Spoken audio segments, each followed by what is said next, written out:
You are listening to Viewpoints from PlaceCloud. Cultural researchers tell stories of places from around the world. For the full multimedia experience and to support the creators you enjoy, visit placecloud.io. Walking here down Westminster Bridge Road, you may notice a slim building, number 121, out of place between modern office buildings, ornately decorated with Ionic columns, floral spirals and lions' heads. It has a gothic, even oppressive ambience, which is hardly surprising. This is the former station of the London Necropolis Railway, a railway for the dead, which from 1854 to 1941 conveyed coffins and mourners from the city to Brookwood Cemetery in Surrey. The problem of the London dead had been discussed since the Great Plague of 1665, but by the 19th century it was unavoidable. The city was faced with an ever-increasing population, growing to 2.25 million by 1851, and cemeteries so crammed as to be health hazards. Crises such as the cholera epidemic of 1848-49 placed extra pressure on a situation already out of control. Some outlandish solutions were suggested, such as the Metropolitan Sepulchre, a 900-foot pyramid on Primrose Hill. Sir Richard Browne and Sir Richard Spry, however, had a very modern proposal: a railway line transporting bodies from Waterloo to a large tract of land in Brookwood. There was, as might be expected, a great deal of opposition. By the time parliamentary consent was given in 1852, Browne and Spry had been cheated out of the scheme. The trustees they had brought in to negotiate set up their own joint stock company and cut Browne and Spry out completely. The building in front of us was actually the second location for the London terminal of the Necropolis Railway, the first built in Leek Street. Hearses and carriages transported bodies from their homes to the station. As final preparations were made for the train's departure, coffins were stored in the station's private mortuaries to be carried up to the platforms by electric lifts. Despite the sinister aspect the building takes on today, it was designed to counter the gloomy style of Victorian funeral directors, especially their overuse of black. The station interior was of oak and parquetry instead, and the driveways and platforms all had glass roofs, a recent invention to let in as much light as possible. Coffins were separated by religion, with different compartments for Anglicans and nonconformists, but also by class, a significant sore spot for many Victorians.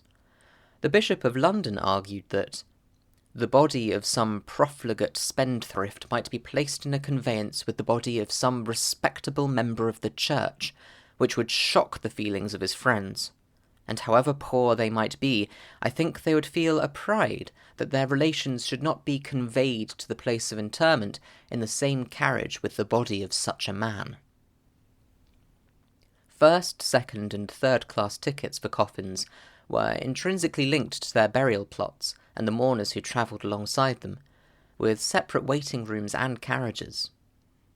The main distinction between the different hearse vans appears to have been the quality of ornamentation on the compartment doors.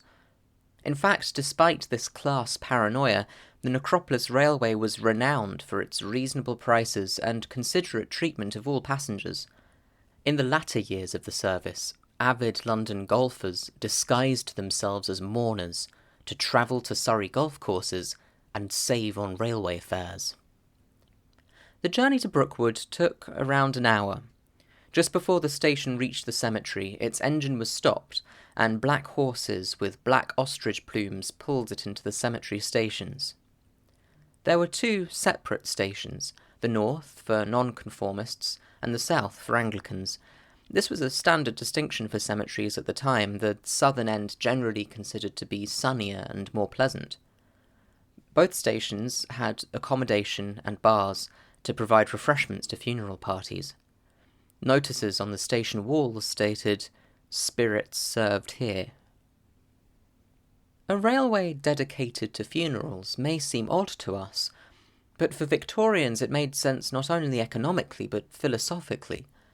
The acceleration of trains, described by 19th century writers as a literal annihilation of space and time, resulted in a disorientating journey separated from life. Horse-drawn coaches follow the contours of the countryside and respond to every bump.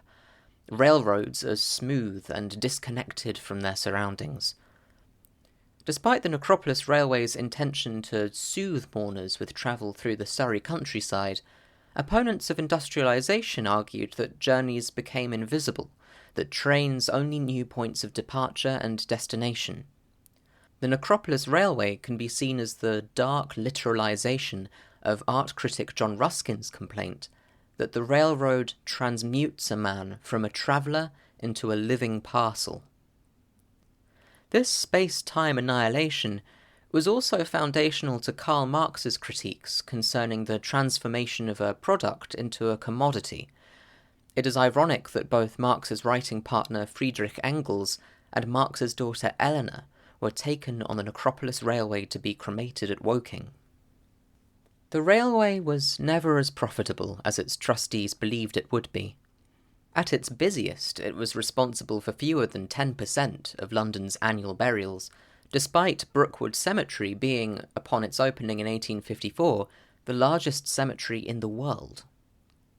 By World War II, the railway was known contemptuously as the dead meat train, or the Stiffs Express.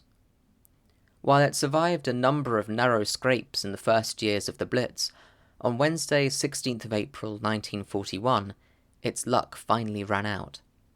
The station, workshops and driveway were bombed, leaving only the platforms and first-class waiting rooms. The London Necropolis Company was not keen to reconstruct. The rise of the motor hearse had diminished the already slight demand for their trains, so the railway was closed for good.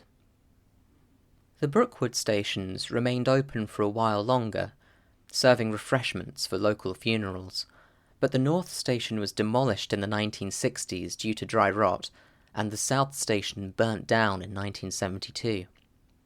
Visiting Brookwood Cemetery today, the dips of the run-round loop, level crossing, and sidings are easily traced, but little else remains of this weird history. Merely the two platforms and a single railway chair.